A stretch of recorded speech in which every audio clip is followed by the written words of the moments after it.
to our mentor session. My plan for this term is to create friendships between the ensembles. So often we get to the Lighthouse and all the ensembles do their own rehearsal and then they go. And I want the younger members of the centre to get to know the older members of the centre, the more advanced players, the members of the youth orchestra, and get to know them and be able to chat with them and ask their advice. And I like for the youth orchestra members to be able to remember where they've come from and where they've started, and it helps them if they have to explain something to a younger player. It teaches them how to play their own instrument. There's a very good saying that says if you want to do something properly, if you want to know how to do something properly, teach it, because you really have to climb inside the sound and the technical side of it, and then you really understand what you're doing.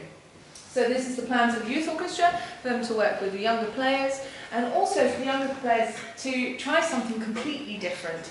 Now, this term, the youth orchestra is doing a concert in the Lighthouse on 15th of March. This is our poster. It is a wonderful programme, colourful. I say wonderful, it's me that chose the programme. But I think it's a wonderful programme. It's all music from Eastern Europe. We have an overture piece from Hungary, written by Liszt. We have 3 short pieces with an amazing cellist, world-famous cellist. His name is Rhapsody. He's played with the youth orchestra 3 times in the past, and he asked specifically to come back to play with the youth orchestra again. He wants to do it in memory of the orchestra's founder conductor, who he had worked with on the previous 3 times. So he's coming back to play with the youth orchestra. He's a great supporter of young musicians and wants to come back and see how the Wessex is getting on. Second half of the concert, we are doing a piece called Vltava, and it's written by Smetana. It's a very descriptive, colourful piece. It's a set of 6 movements known as My Country, My Fatherland. And this particular piece, Vltava, is actually the name of their river, and it depicts the start of the spring and somewhere up in the mountains, and as it sort of meanders down the hillside and it meets up with other little springs and it gets bigger and bigger, it becomes a brook, it becomes a small river, it meets with another river, you've got rapids, you've got all sorts of things I'll tell you a little bit more about in a minute. And then we end with a complete blast by a crazy Romanian composer called Enescu. And I swear he must have had too much chocolate when he wrote the piece, because he's been an absolute sugar overload when he wrote the piece.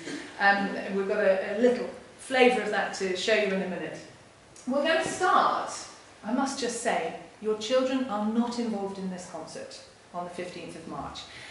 This rehearsal today, this afternoon workshop, is a standalone session, just so that they can dip their toe into orchestral repertoire and some of the really famous tunes, and just to meet the players and sort of learn a little bit about the music that's happening on that night, in the hope that maybe if they've enjoyed it and they've enjoyed working with these players today, then maybe they'll want to come along and hear the real orchestral version. We have an orchestra on stage that night with 100 players.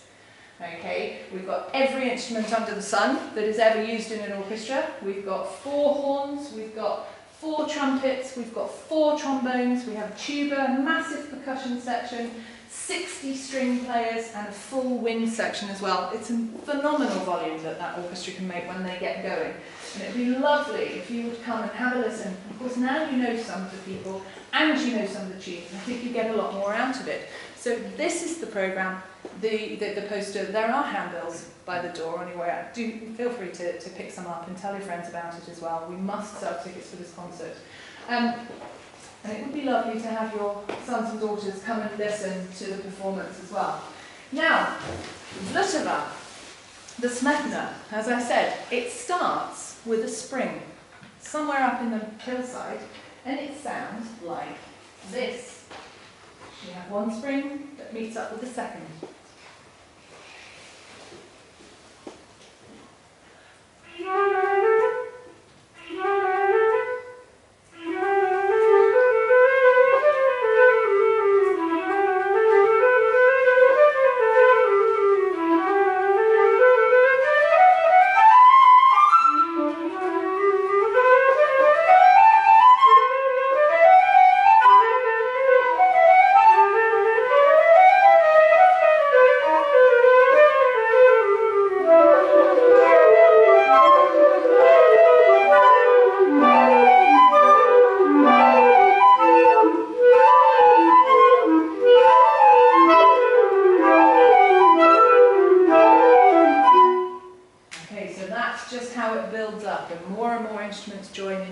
feel of a river beginning to build.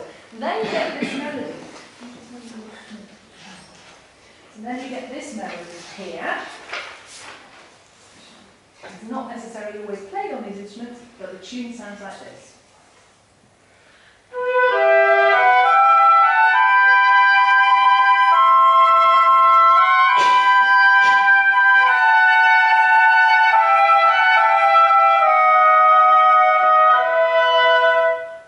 And as the river travels through the countryside, it's almost like it's creating a journey. It gives you a visual journey as you're passing, maybe going down the river on a boat. You go past a forest and there's a hunt going on in the forest, and you can hear the horn calls of the hunters on horseback, and it sounds like this.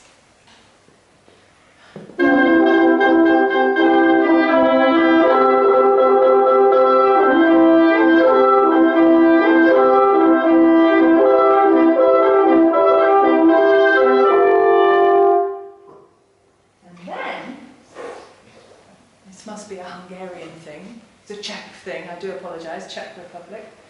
But we go into Moonlight and the dance of the water nymphs. And it sounds like this.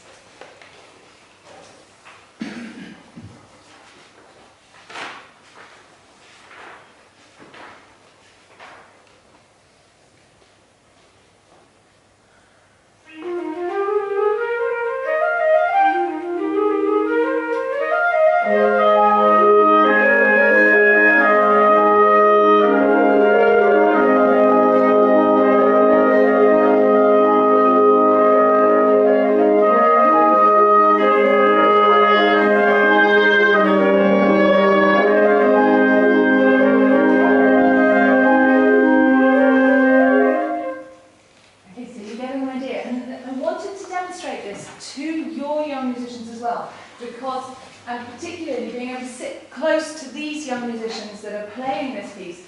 Orchestral wind writing is so acrobatic. You need to know your scales, you need to work on your rhythm, you need to do all those studies, because that is what helps you to be able to play this kind of thing. Brass playing is very, very athletic as well in the orchestra, and we need to be able to use the power, but also to use all the intricate dance stuff as well, and get all those muscles going.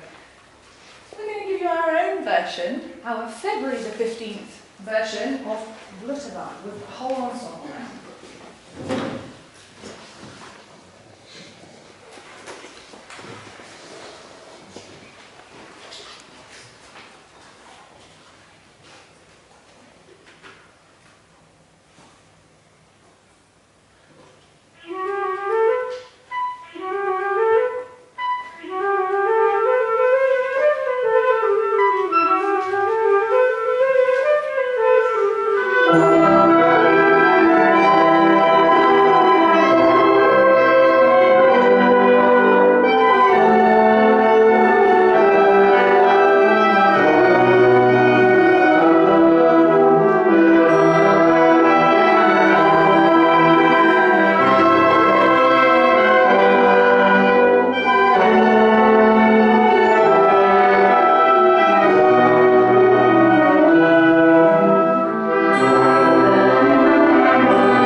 hands, are we?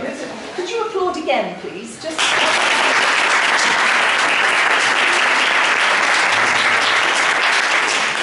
But we'll have another go with it. Now, some of the other music that we're doing in this concert includes a piece by Liszt called Les Préludes. It's a 20-minute piece, great opener. Starts very, very quietly with strings and woodwind. It's very sort of chamber orchestra. And then the brass come in and they give us this. So have a listen to this, guys. Watch what they're doing. See what they're playing.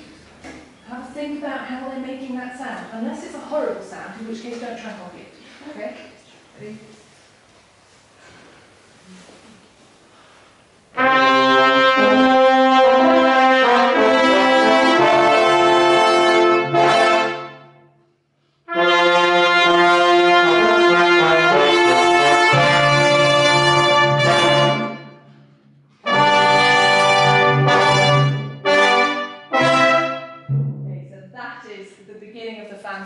We're missing about half of our brass section at the moment, so you can imagine the volume that you'll get with the whole orchestra playing as well. Added to that, we also have this crazy piece by the sugar overloaded Enescu, and I can't give you too much of it, but one moment in the trumpet part sounds like this.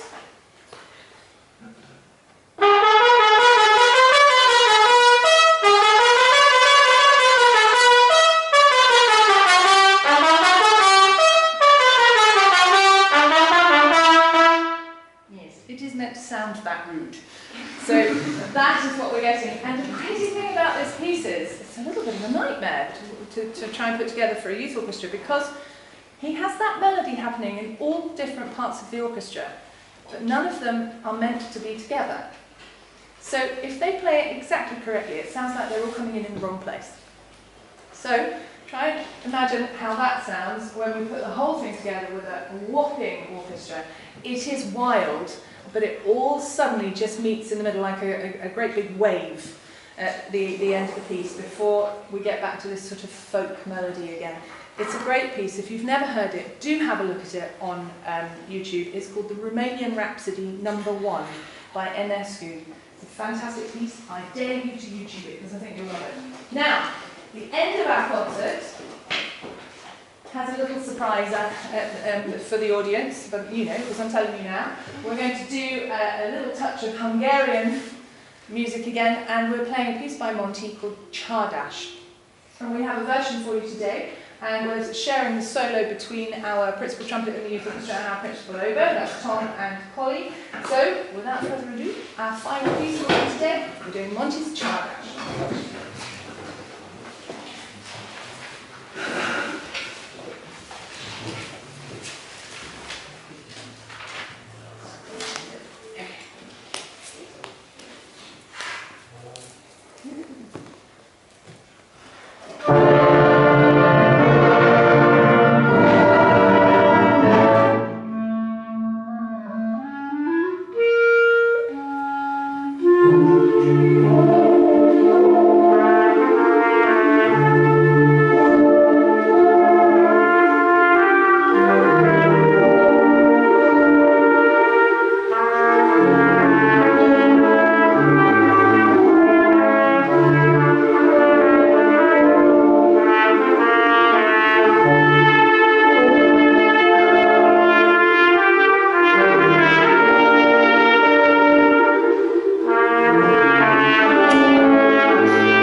one rehearsal. Not bad, I think. Bravo, everybody, and thank you to all the members of the youth orchestra for coming to help today. Hope you've enjoyed it, guys. If you like music, do come to the concert.